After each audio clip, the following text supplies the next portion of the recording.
مشہد مقدس، ایران کا روحانی دارالحکومت۔ چند قدم ابھی حرم تک باقی ہیں، مگر یہی چند قدم کچھ لوگوں کے لیے کئی دنوں کے پیدل سفر اور تھکن کا حسن ختام ہے۔ دور و نزدیک سے آقا کے زوار آئے ہیں، تھکے ضرور ہیں مگر ان کے قدم استوار ہیں۔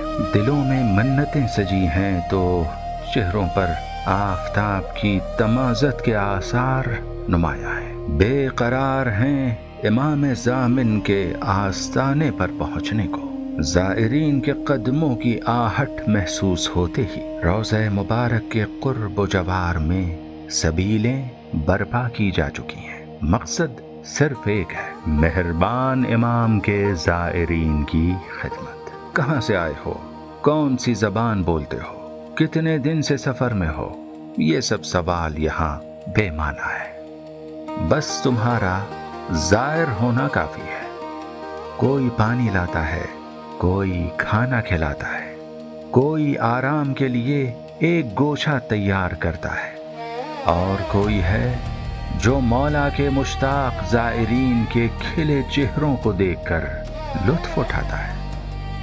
سبیلوں کو دیکھ کر یوں لگتا ہے جیسے حرم مبارک کا مہمان سارا خود اٹھ کر خدمت کے لیے زائرین کے درمیان آ گیا ہو۔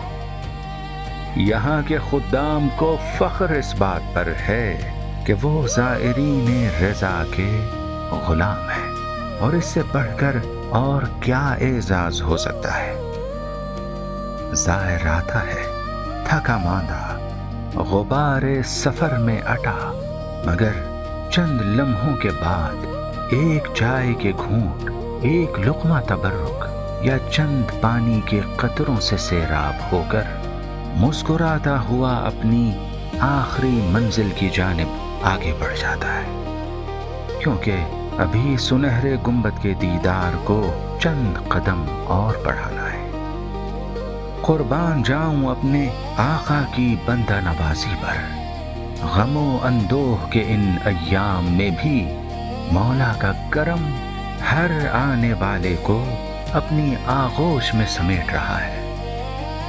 یہ سبیلیں صرف جائے ضیافت نہیں ہے، یہ ہنر کدا ہے جہاں عشق مولا خدمت کا روپ دھارتا ہے۔ زائر جیسے جیسے روضہ اقدس سے قریب ہوتا ہے، اس حقیقت کو اپنے پورے وجود سے محسوس کرتا ہے کہ حرم پہنچنے سے پہلے ہی آقا استقبال کو آ گئے ہیں۔ یا علی ابن موسیٰ الرضا المرتضیٰ۔